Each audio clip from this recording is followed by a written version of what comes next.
Bonjour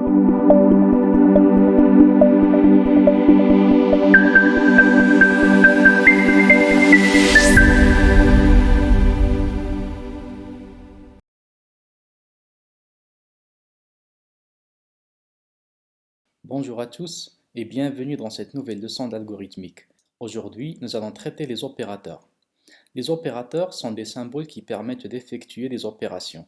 L'addition et la soustraction, par exemple, sont des opérations basiques et ils sont représentés par les opérateurs classiques plus et moins. En algorithmique, on peut diviser les opérateurs en quatre familles. Les opérateurs d'assignation ou d'affectation, les opérateurs de calcul dits opérateurs arithmétiques, les opérateurs de comparaison et les opérateurs logiques. Vous vous rappelez des variables, ces fameuses boîtes où l'on peut mettre ce qu'on veut, tant que le type déclaré est compatible avec la valeur à emboîter. Justement, pour mettre une valeur dans une variable, on aura besoin de l'opérateur d'assignation ou d'affectation. Cette opération s'appelle aussi initialisation de la variable, car quand celle-ci a été créée, elle était vide, et le fait d'y mettre une valeur consiste à l'initialiser. Imaginons que nous avons écrit l'algorithme suivant. Nous avons donc déclaré les variables identifiées respectivement par A et B en tant qu'entiers. Maintenant, dans le bloc consacré à l'écriture des instructions, c'est-à-dire entre début et fin, nous allons initialiser les deux variables de telle sorte à mettre 10 dans la variable A et 2 dans la variable B. Nous allons donc écrire ces deux lignes. A flèche vers la gauche 10, B flèche vers la gauche 2. Le symbole flèche vers la gauche est un opérateur d'assignation.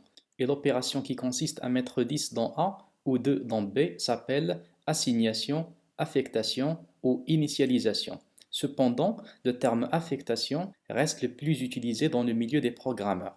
Et pour lire la ligne A flèche vers la gauche 10, on dit A reçoit 10. Même chose pour la deuxième ligne qu'on lit B reçoit 2. Imaginez maintenant que nous avons écrit les instructions suivantes.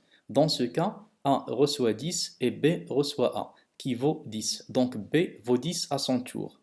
Souvenez-vous que l'affectation se fait toujours de droite à gauche.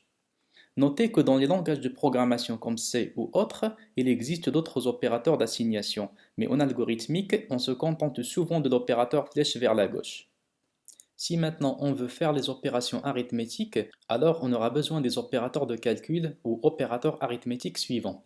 Plus pour l'addition, moins pour la soustraction, étoile pour la multiplication ou produit, slash pour la division ou quotient, div pour la division entière qui retourne le résultat sous forme entière, pourcentage pour modulo qui signifie le reste de la division, accent circonflexe pour exprimer la puissance.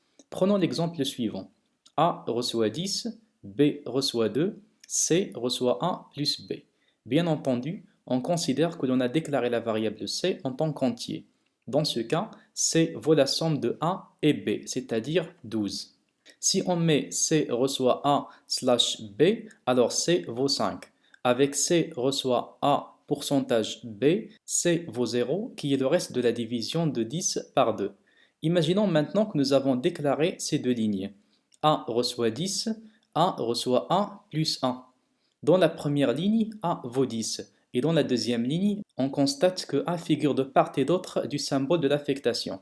Dans ce cas, la nouvelle valeur de A qui est à gauche vaut son ancienne valeur qui est à droite, à laquelle on a ajouté 1. Donc, A vaut désormais 11.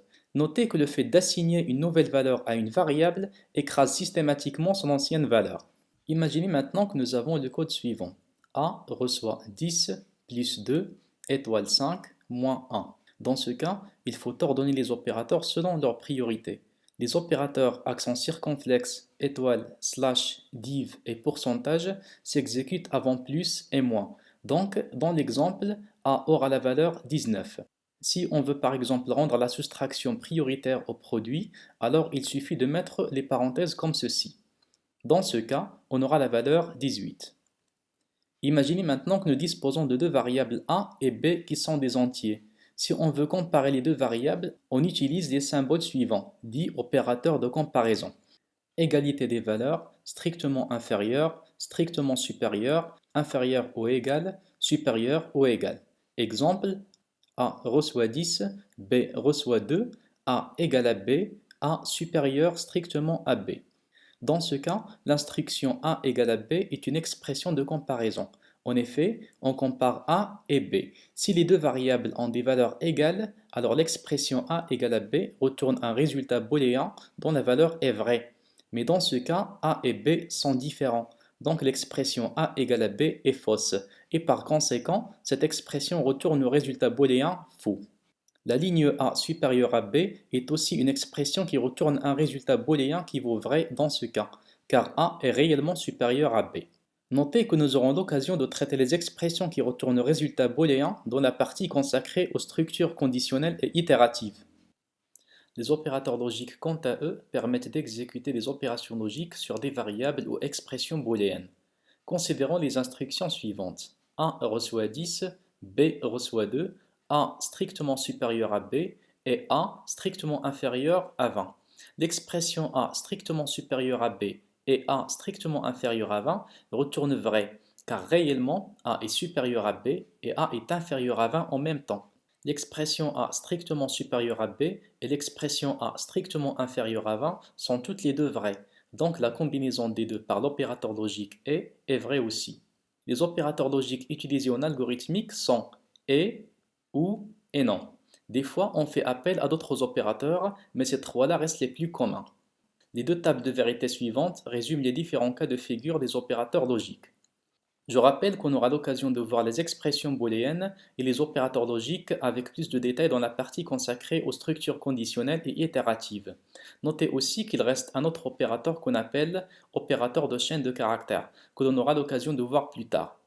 Merci pour votre attention et à la vidéo prochaine.